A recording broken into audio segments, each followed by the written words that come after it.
what purpose, gentleman from North Carolina, seek recognition? In the interest of time, some people have said that I call somebody a liar, and obviously that would be in violation of the rules. I'm aware of that.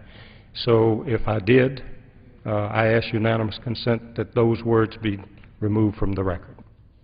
Is there objection? Without objection, it is so ordered. Gentleman from North Carolina may proceed in order. Can the chair tell me how much time remains in my 5 minutes?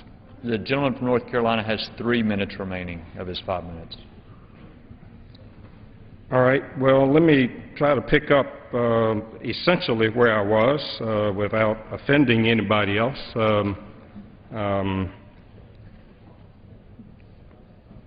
There's some conveniently forgotten items that I think we need to be reminded of. Number one, that it was President Bush who requested the government bailouts. That occurred on his watch. It was President Bush that was responsible for the tax cuts for the rich that got us out of surpluses as far as the eye could see and into this deficit spending. And it was rampant speculation and abuse of derivatives on Wall Street that resulted in a meltdown that made Dodd-Frank and the CFTC regulation that we are here debating necessary. Those are the three important things that I think we need to take note of.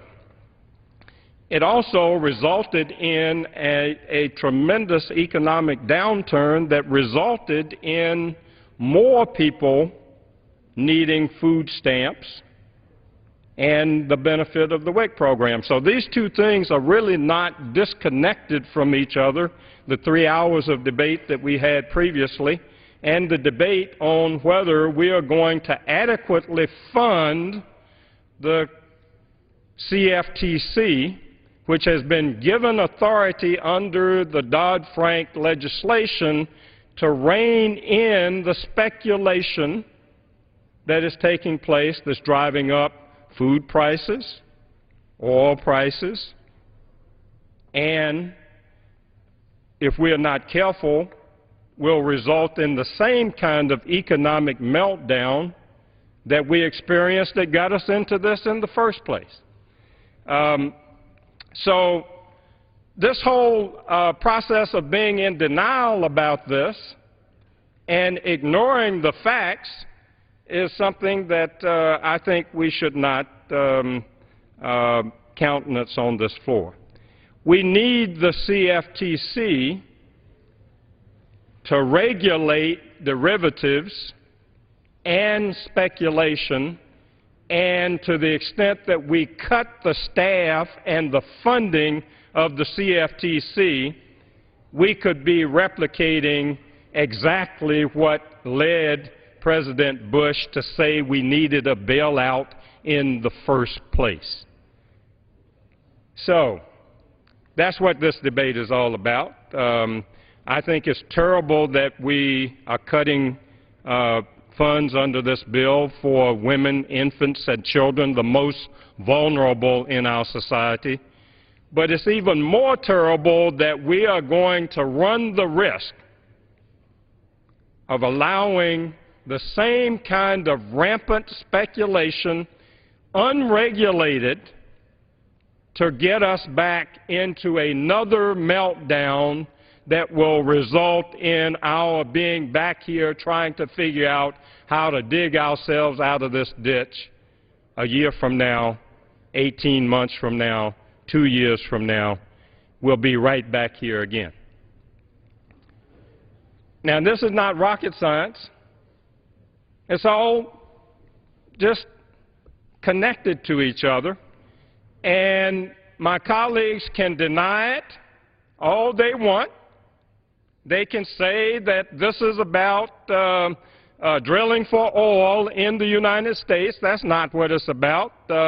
All of the science I've seen says there's more supply of oil now than there is demand, and if we were operating in a regular domestic market on regular economics, the price of gas would be going down. We need to regulate the CFTC. We need to have them regulating derivatives and speculation. And with that, Mr. Chairman, I yield back. Thank you. The gentleman yields back his time. Who seeks recognition? For what purpose does the gentleman from Georgia rise? Strike the last word, Mr. Speaker. You will be recognized for 5 minutes. Thank you very much. It seems that if I'm the American people watching this on C-SPAN tonight, I think we have a very clear picture of the difference between what the Republicans want and what the Democrats want. Now, as my good friend from North Carolina very eloquently laid out the scenario of how we got to where we are, the question becomes, how do we solve this problem? The Democrats are saying we got into this problem because we did not have the proper oversight to abusive practices, to manipulation, to the use of derivatives, and allowing them to use a leveraging position that brought great havoc to our economic system in a way that brought about a havoc to our economic system not seen since the 1930s and the Depression. The American people, under the leadership of President George Bush and his Treasury Secretary Paulson, came to our Financial Services Committee with just one little piece of paper. But on that piece of paper it said, we need to be able to bring some oversight and regulation to this new area of derivatives and credit default swaps. It is tearing a hole in our economy. We moved and we passed the Dodd-Frank bill. Now, what we have before us now is a continuation of a very misguided policy by the Republicans. Let me remind you of this same scenario was carried out to cut Medicare. It's all been cutting programs, cutting efforts to respond to the basic needs of the American people. Now, my issue is this. If my Republican friends were very sincere about what they were doing, and let me qualify that because I don't want my words taken down, but sincerity is a very important word here. And my sincerity point is this. If they were sincere, why would they advocate cutting the very programs that the American people need at the time, and at the same time saying we're in such dire budget consequences, but yet we can give billionaires and millionaires $2.5 trillion, but yet we cannot adequately fund the CFTC to go in and have the power to put forward the very controls needed so that we will never have the kind of meltdown that we had before. That is the hypocrisy here, Mr. Speaker.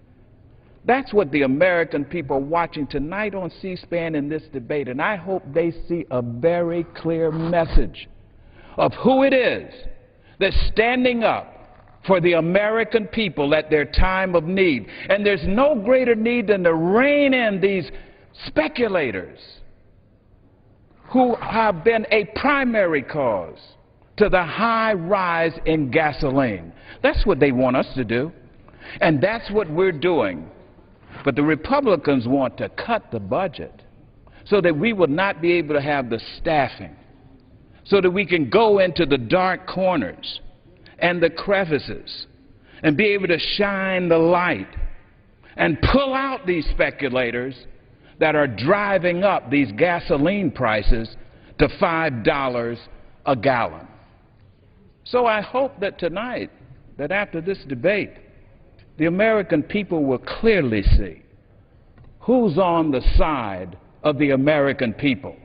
And without any question, without any doubt, it is the Democrats who are standing in the way to make sure that we do all we can to make sure the CFTC, our primary regulator, will be able to put in place those entities, those regulations that will prevent this meltdown from happening before and will rein in these speculators and give the American people the day that they deserve, a better day in the sun. The gentleman yield back.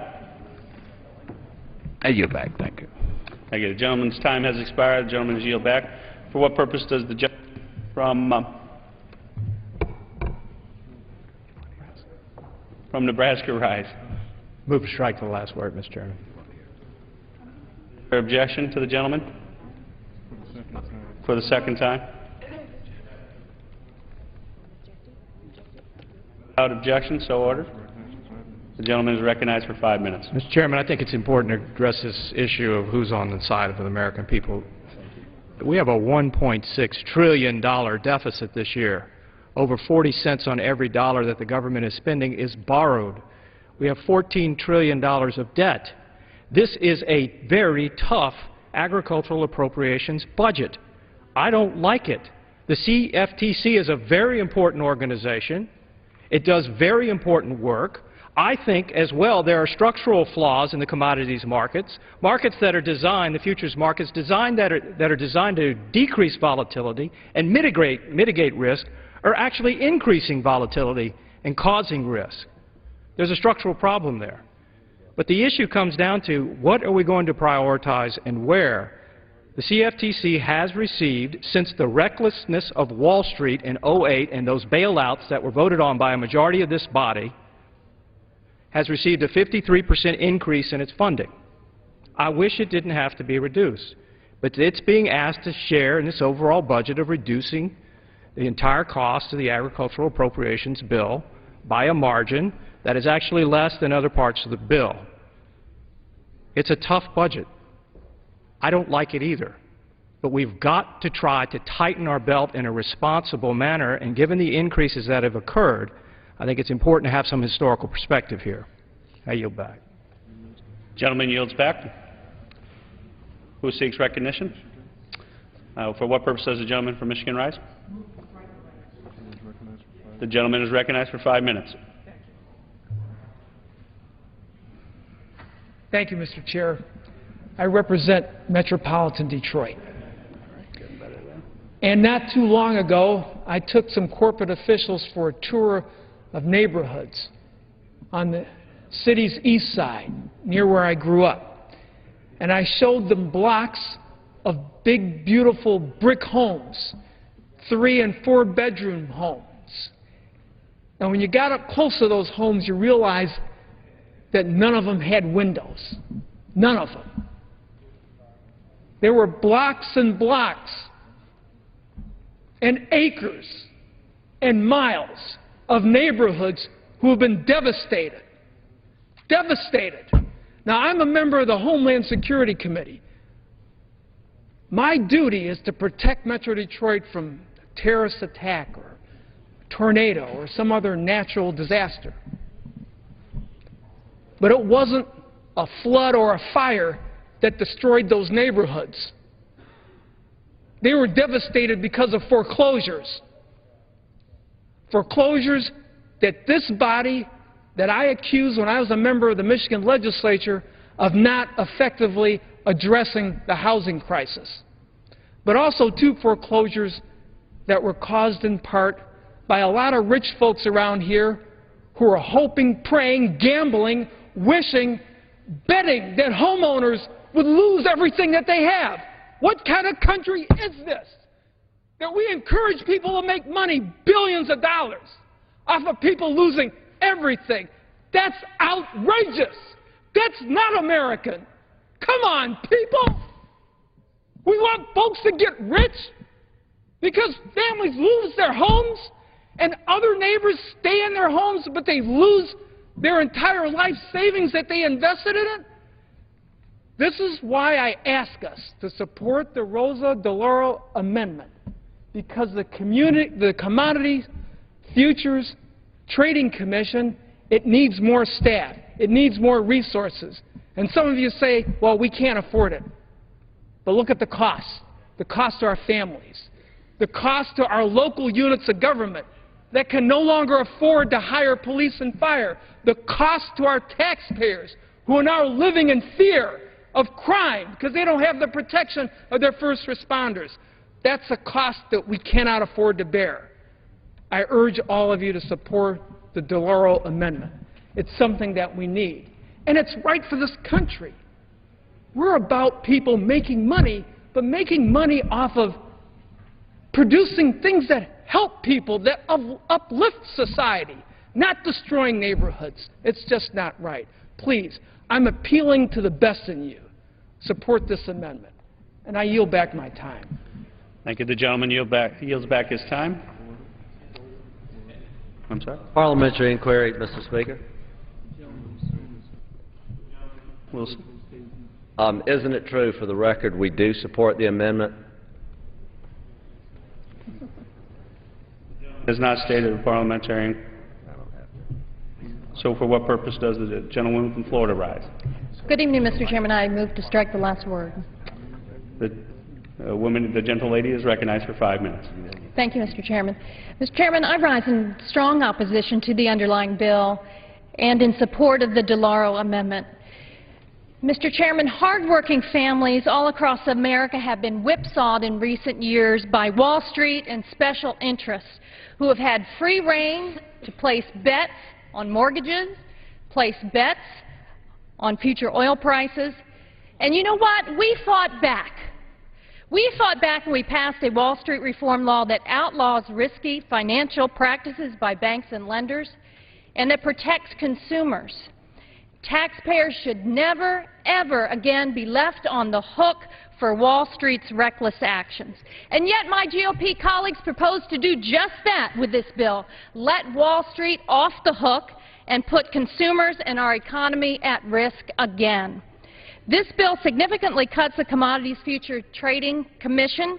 The CFTC is a major piece of the landmark Wall Street reform law because the law put cops back on the financial beat into areas where the financial industry was left largely unsupervised. And you know who suffered because of that? American families suffered the first-hand consequences of an unsupervised and unregulated Wall Street. And now they're proposing a real double whammy to the American family because my GOP colleagues are pairing their push to put consumers at risk and threaten their economic security with their GOP plan to end Medicare as we know it and undermine retirement security. I would have hoped that we would have all learned the lesson and that you do not return to the policies of the past that led to the financial meltdown and the economic hardship for all Americans. But it appears that some have not learned that lesson. And you have to ask why. Why are we trying to go back to the same policies that led to the meltdown and led to such pain all across the country that started back in 2007? Well, I'll tell you why. I have an article that was published during the debate of the Wall Street reform legislation. It is dated December 8, 2009. The headline reads, House Republicans huddle with lobbyists to kill financial reform bill. The article continues, in a call to arms, House Republican leaders met with more than 100 lobbyists at the Capitol Visitors Center on Tuesday afternoon to try to fight back against financial overhaul legislation. Now, in another article, written during the consideration of H.R. 1, the headline reads, Industry looks to derail Dodd-Frank enforcement. It continues, Republicans make no bones about their goal to defang Dodd-Frank, our landmark Wall Street reform law that was put in place to protect consumers and hardworking American families. Mr. Chairman, I ask unanimous consent to enter these articles into the record.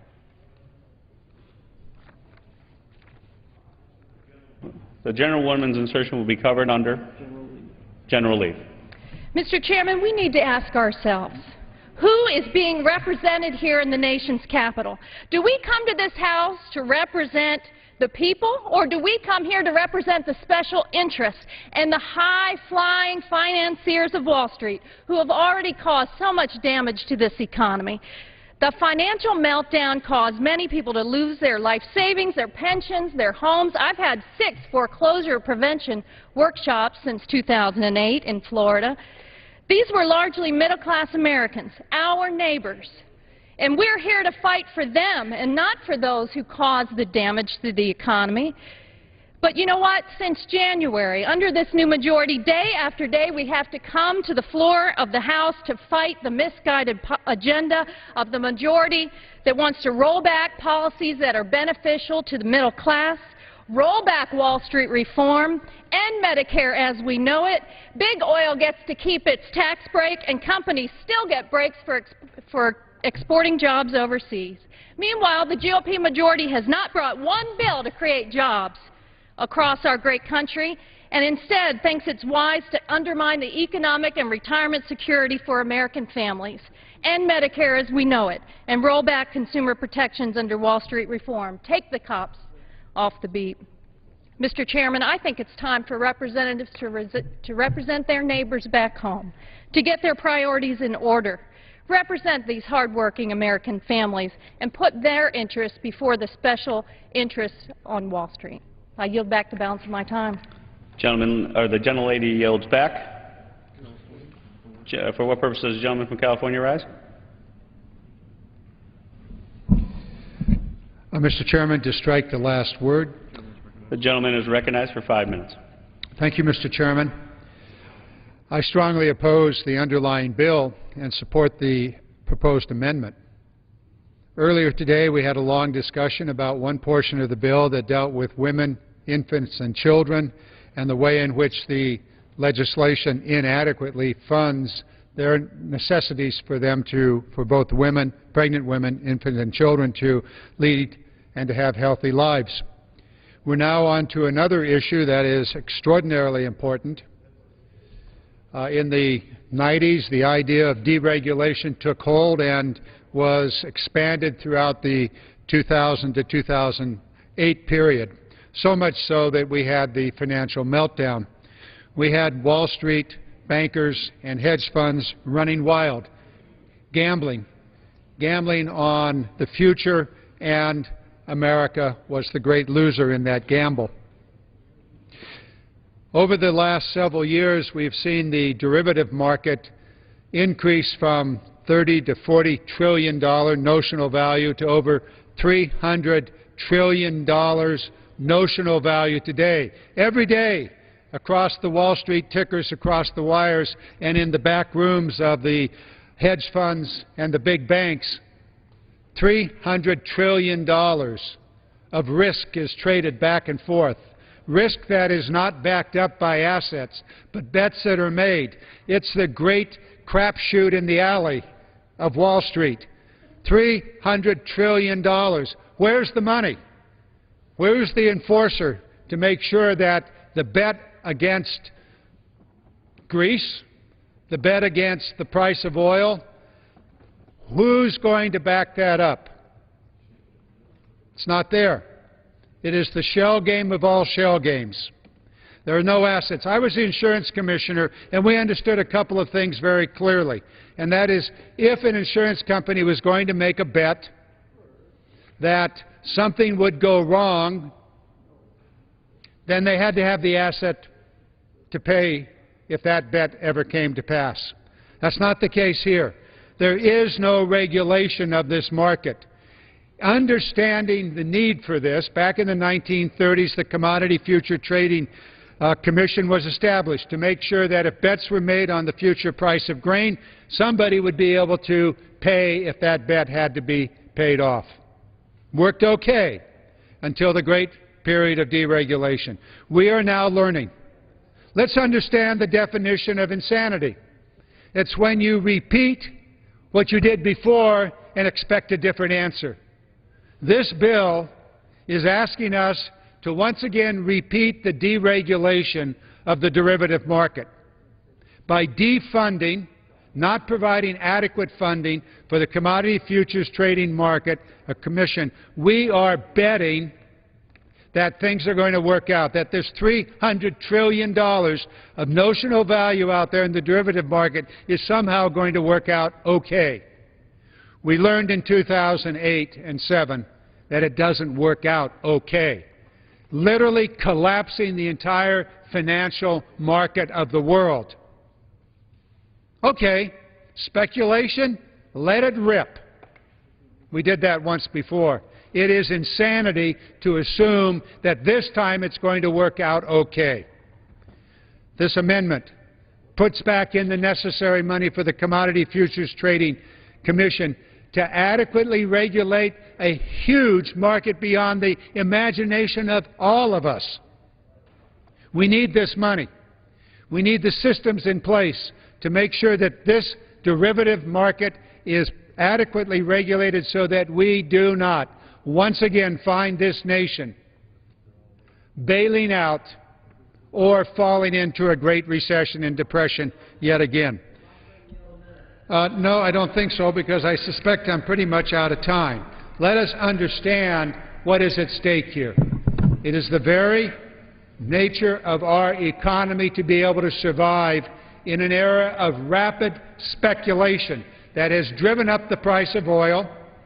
We know from Goldman Sachs, we know from the CEO of Exxon that some $20 of the $100 per barrel oil price today is speculation. We can take a look at the other markets where speculation is also running rapid, and it is the Commodity Future Trading Commission that is specifically under Dodd-Frank required to rein in the excesses of this market, to end the speculation, to ultimately make a rational market out there for the futures market. I yield back my time. Gentleman yields back the balance of his time. For what purpose does the gentleman from Florida rise? To strike the last word, Mr. Chairman. The gentleman is recognized for 5 minutes. I yield to the gentleman, Mr. Kingston. I thank the gentleman, and I wanted to point out to my friend from California and a number of the previous speakers who keep speaking about the Delora Amendment. The Delora Amendment does not do anything. We accept the Delora Amendment.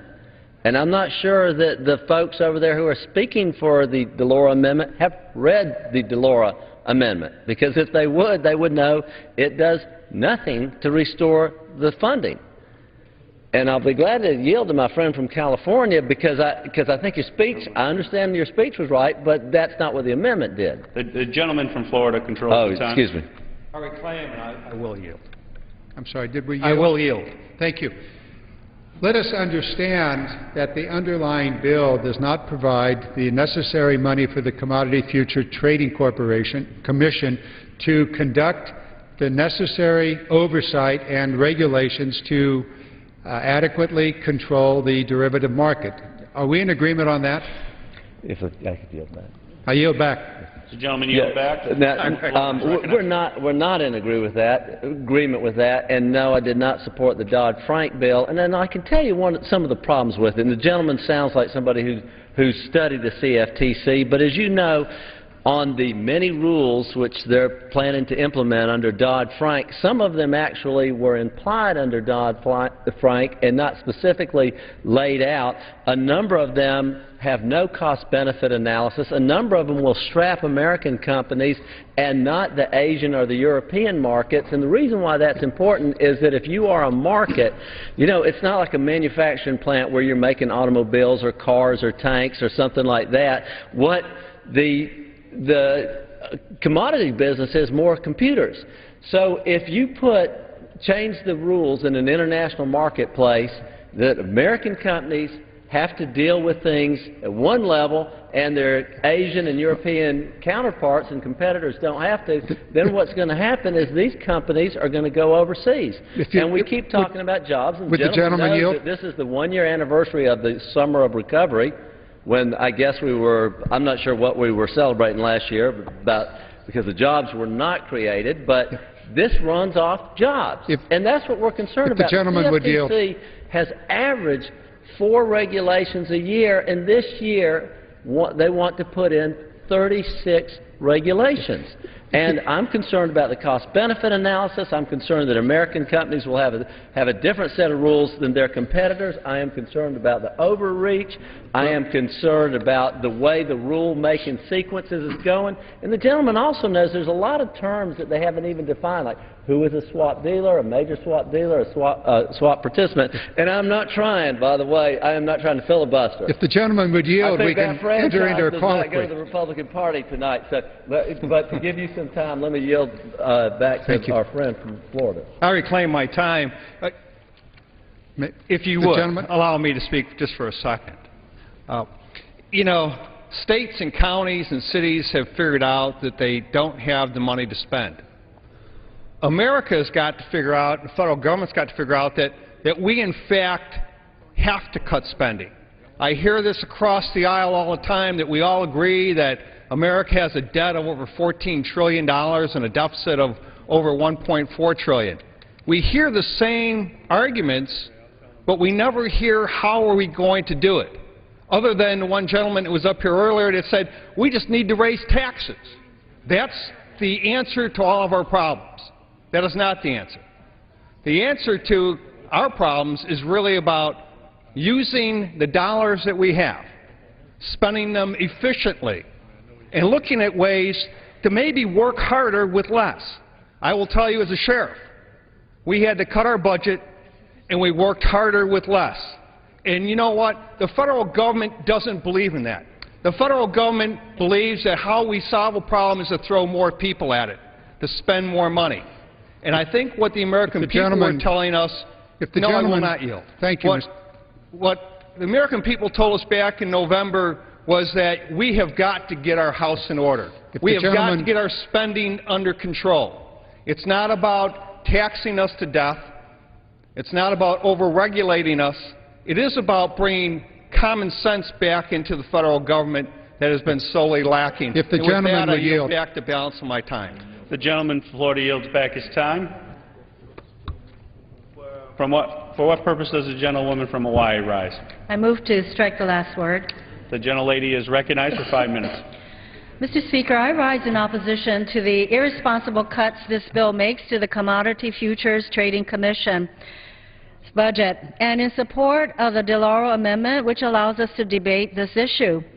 These cuts to CFTC indicate that the majority believes that CFTC can carry out its duties with even less funding this year than they had last year, or that their duties aren't of great importance to the American people to begin with. For those of us who may have forgotten, the financial crisis was a result of some very bad bets made by Wall Street firms in the unregulated $300 trillion derivative market.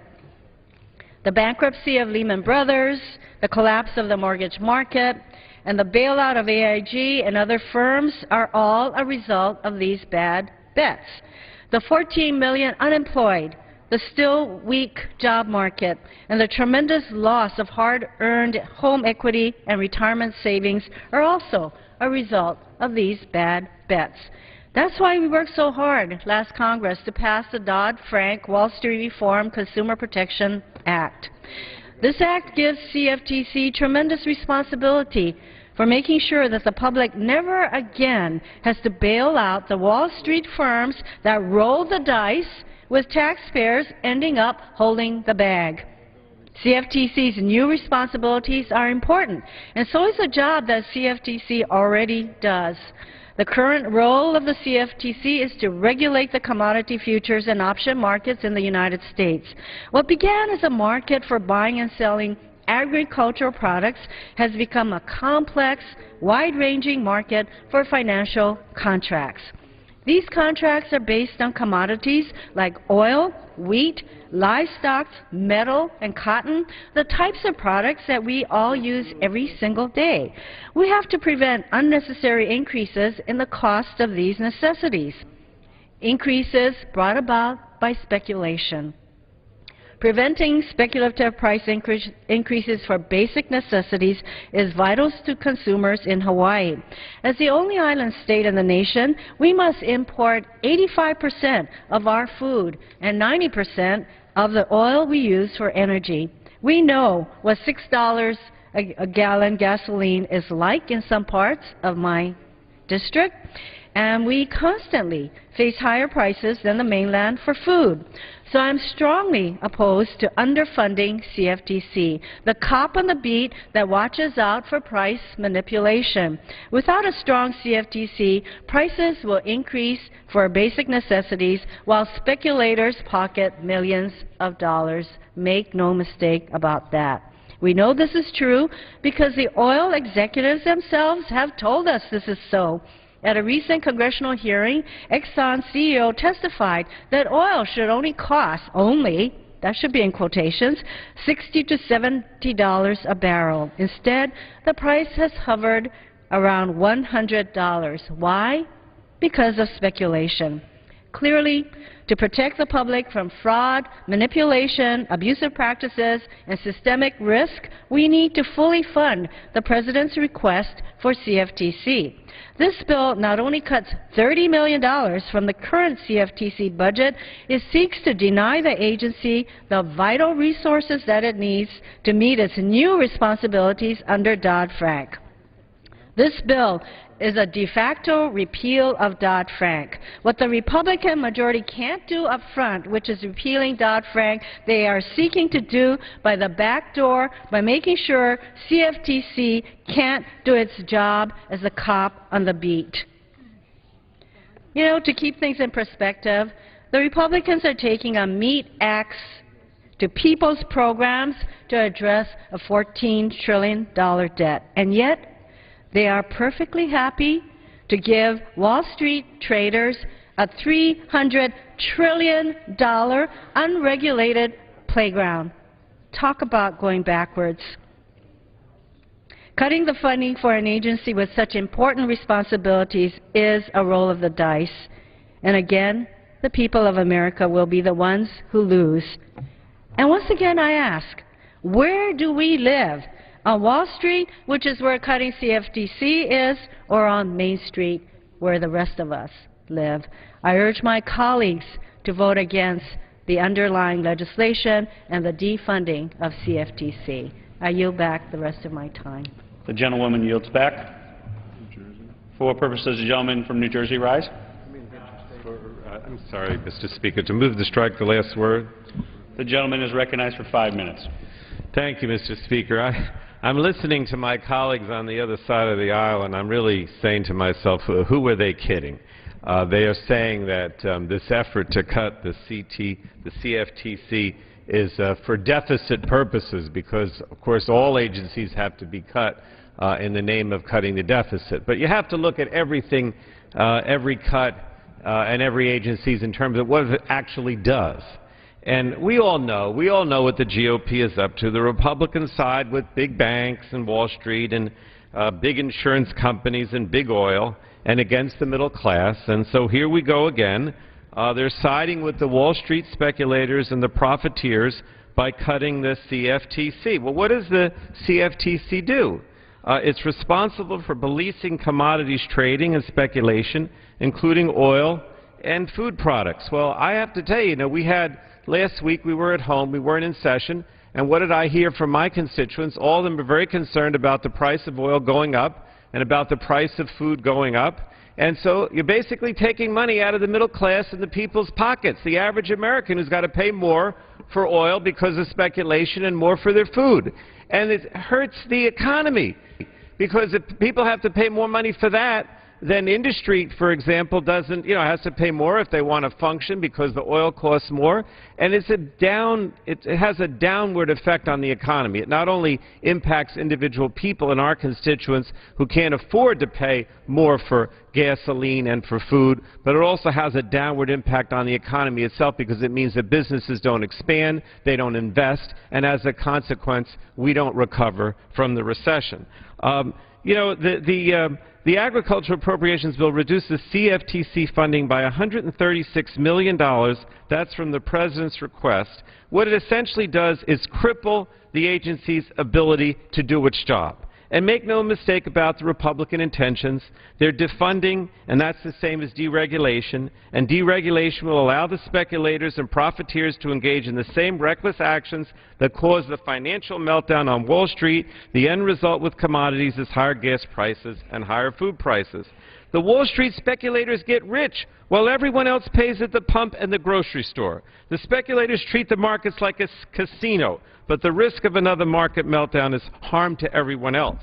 Now, some industry experts say that speculators have added $15 to a barrel of oil. Goldman Sachs put the figure higher at $27 a barrel.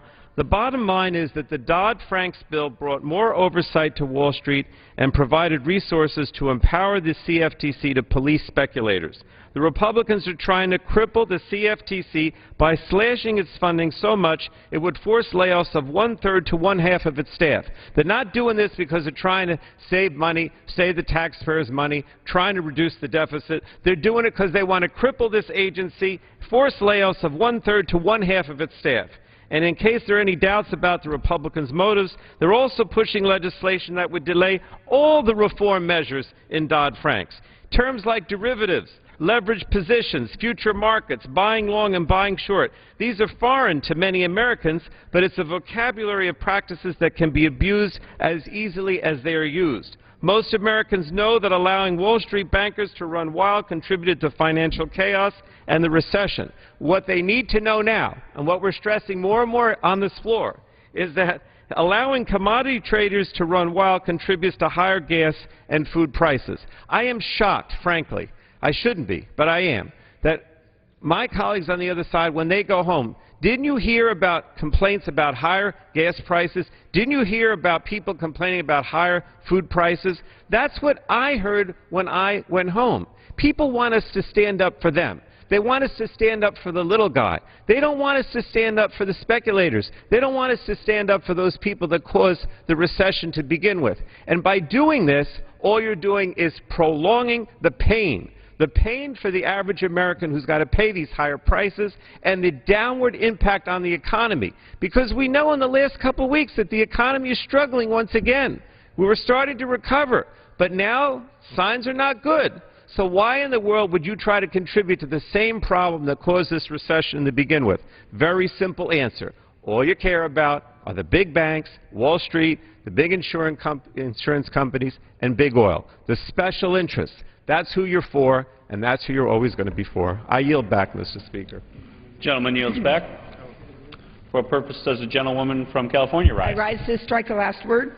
The gentlewoman is recognized for 5 minutes. Thank you, Mr. Chairman. Mr. Chairman, this underlying bill muzzles the federal watchdog agency now responsible for regulating agriculture, energy, and financial markets while letting speculators run loose.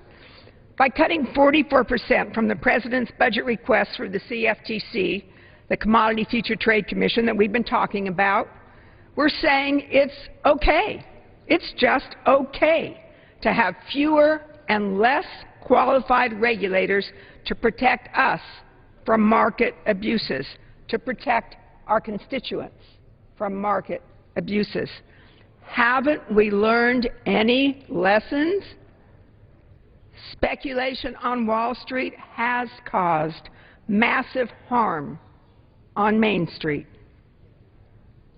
Not sufficiently funding the CFTC will hamper our efforts to recover from the recession and hinder middle-class prosperity. Commodity futures and option markets are complicated systems. We know that. They require a complicated skill set to understand. And some of the smartest people are engaged in doing this. But this bill ensures that the playing field is tilted toward those who are in favor of the same risky practices that led to the financial crisis. So without full funding, the CFTC will have 159 fewer full-time employees and an inability to procure the technology needed to properly regulate the derivatives market. Well, if the last 5 years has taught us anything, we need more consumer protections, not more market speculation that will drive up gas prices, food prices, and play Russian roulette with our financial system. What's disturbing, Mr. Chairman, is that this bill continues the House majority's assault on lower and middle-income families who are struggling to put food on the table and gas in their cars. I will not support a bill that refuses to protect American families, and so I urge my colleagues, please review this bill carefully and join me in opposition, and I yield back. The gentlelady yields back. For what purpose does the gentleman from New York rise? Mr. Chair, I ask unanimous consent to strike the last word. The gentleman is recognized for 5 minutes. Thank you, Mr. Chair. I rise today in support of my colleague from Connecticut to properly fund the Commodity Futures Trading Commission, otherwise known as the CFTC.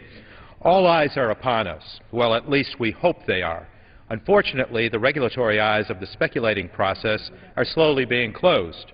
The CFTC represents the cops on the beat, the regulators in charge of overseeing Wall Street speculators, the eyes of the watchdog, specifically as it relates to the price of oil we're asked to pay. Let me be clear. Without a proper cop on the beat, the roads are not safe, and wrongdoers will get away with whatever mischief they can. In the same way, without a cop on the beat of Wall Street, oil speculators will run rampant and drive the cost of oil and gasoline even higher than it is today. Make no mistake, fluctuating oil prices with extremely high peaks make many on Wall Street extremely rich, but their gain becomes our loss. Their profit drains our pockets. Their greed causes our pain. Their joy drives our sticker shock at the pump, estimated to increase the cost per gallon by some 67.5 cents due to speculation. To his credit, President Obama has asked for increasing the investment in cop count on the beat of speculators. Not only does the Republican bill reduce the president's request, but ends up providing less funds than we have available this year, all while CFTC is supposed to prepare itself to take on the enhanced powers and responsibilities granted to it under the Dodd-Frank Wall Street Reform Bill. This will mark the third time this year that House Republicans will vote to effectively cripple the CFTC by draining funds it needs to do its job. Since 1990, the number of oil speculators has more than doubled, from 30% of the market to nearly 70% today. Even oil executives admit that oil prices are higher than they should be, with Exxon CEO Rex Tillerson recently testifying before Congress that a barrel of oil should cost some $60 to $70 based solely on supply and demand, not the $100 like it is today. Yet the Republicans are once again choosing Wall Street over Main Street. This bill chooses more pain at the pump over reason and fairness. The world's largest commodity trader, Goldman Sachs, recently admitted that speculation was to blame for higher oil prices, telling its clients that it believes speculators like itself had artificially driven the price of oil as much as $27 higher than supply and demand would dictate. Nearly 90% of oil traders betting on rising prices are speculators, while about 12% of those bets were held by producers, merchants, processors, and users of the commodity.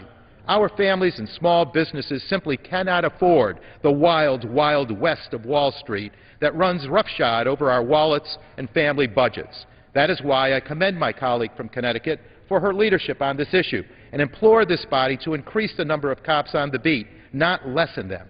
And who wins in this scenario? the profit-rich oil industry, which is on pace to make over $100 billion in profit this year alone. And who loses? You got it. Working families and middle-class Americans that work hard and play by the rules and now are asked to pay for this free rein that keeps driving up prices. We cannot keep mindlessly handing billions of tax breaks to big oil companies that don't need it while they're raking in record profits at our expense. Again, we simply can't afford it. The best way we can control gas prices is by developing alternative technologies that will drive down our demand and compete in the marketplace. We can better use the billions going to oil companies in the form of tax breaks on clean energy alternatives that have the potential to make a real impact on our energy costs and on our wallets, and will create jobs in the process. With that, Mr. Chair, I urge a no vote, and I yield back the balance of my time. The gentleman yields back. Who seeks recognition? For what purpose does the gentlelady from Texas rise? The gentlelady is recognized for 5 minutes.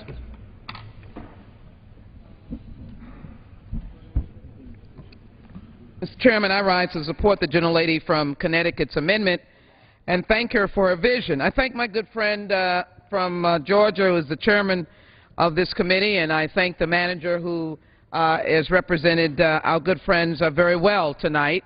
I thank them for their courtesies. And I thank our ranking member, Mr. Farr, for his passion about ensuring that every person in America has an opportunity for good and healthy food. Agricultural department and the work that the agricultural department does is both domestic and international. But today we rise because there is an inequity and an unfairness.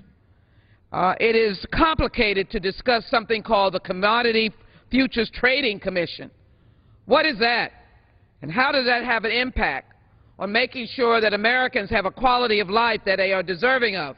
Hard-working, everyday Americans that get up at the sign of dawn and carpool their children and go to work and return at the end and attempt to be able to provide for their families. Commodities Future Trading Commission is that arbiter. It is the implementator. It's the entity that will implement the consumer protection and armor that was given during the Dodd-Frank legislation. And how in the world can you work on behalf of consumers and Americans if the legislation that is before us obliterates this commission, eliminates 600 positions that would allow these hardworking Americans to gain what they deserve? And what is that? A better quality of life. I am glad my good friend from New York cited the energy industry as recognizing themselves that the price of oil has gone beyond reason, that the gasoline prices have gone beyond reason. But who is gaining? Speculators who you cannot see. You couldn't find a speculator if you tried. And that is the purpose of the Commodity Trading Commission. It is to find the individuals that want to cripple the system and make sure that the American public suffers. Look at this document that I'm holding in my hand. It lists the states and the districts that have the highest degree of poverty. States and districts that in essence have individuals who do not eat, for example, who have to borrow from one payment or one bill to take care of another need. And so maybe the electric bill goes, or the home mortgage or the rent goes, so they can actually feed their families. Or they put the car up and cannot get to work because they cannot afford the gasoline. This is what the underfunding of the Commodity Futures Trading Commission will do. It'll pile on to people who cannot afford any more pile on. 600 workers taken away from implementing legislation and laws that protect the consumer from the daggers of high gasoline prices, the daggers from high food prices, and the daggers from a poor quality of life. There are people in the United States that go hungry. And in talking to seniors while I was home, you have not, cannot understand their life until you talk to them one-on-one. When they get their benefits that they work so hard for, and they have to partial out dollars for their needs, and they go to the grocery store and the food prices are soaring, that is speculation. That's the speculators raising food prices. And so seniors can't eat. Families that are on a single income, disabled persons, single parents, they can't have a nutritious meal. Compounding them with the high cost of moving around, gasoline prices, the high cost of rent, and of course the difficulty sometimes in finding work. Now let me say this. This administration and Democrats have been working hard to shove jobs out on this economy.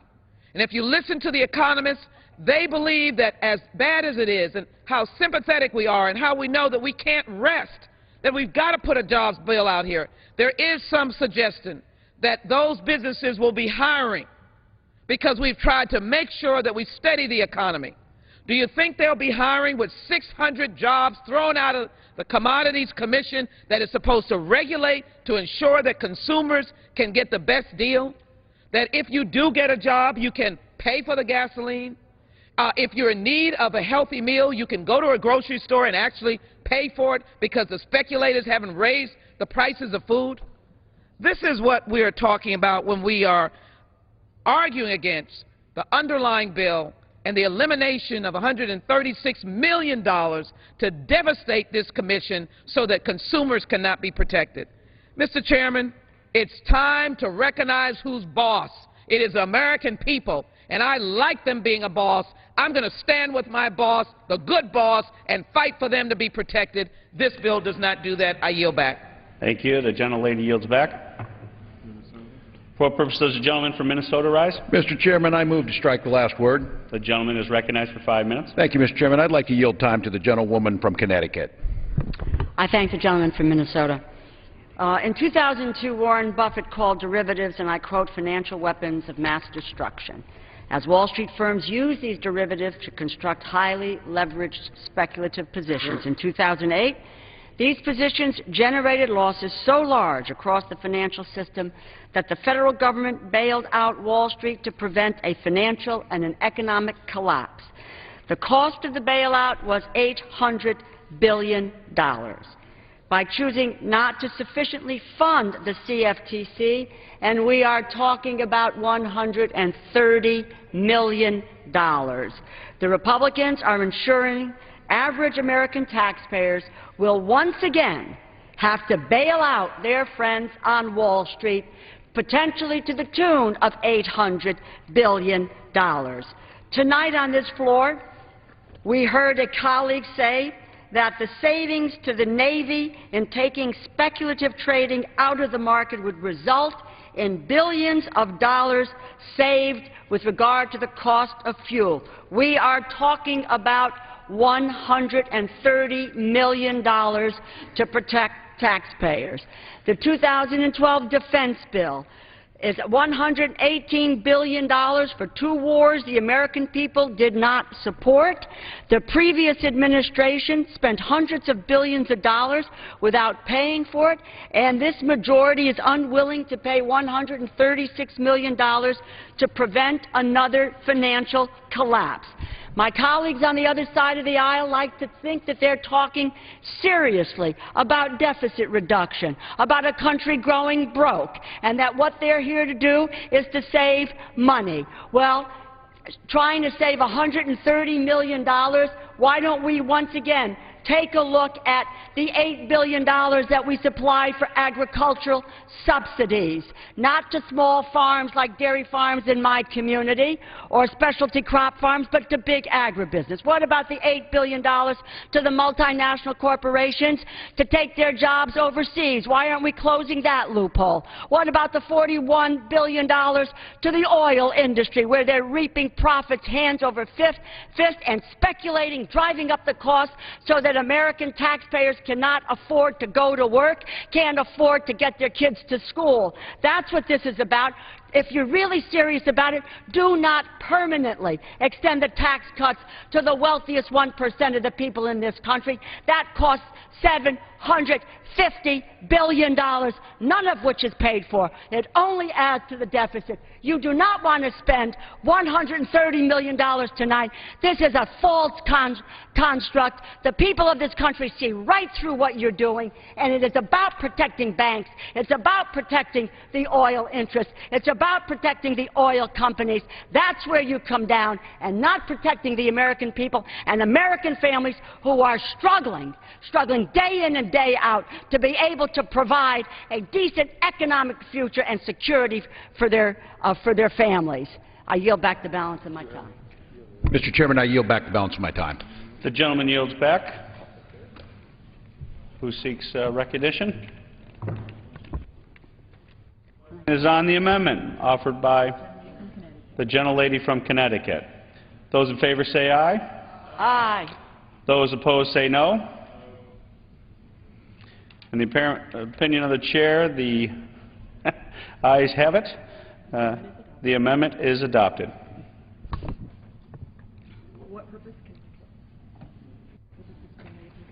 For what purpose does the gentlelady from Connecticut rise? Mr. Chairman, I have an amendment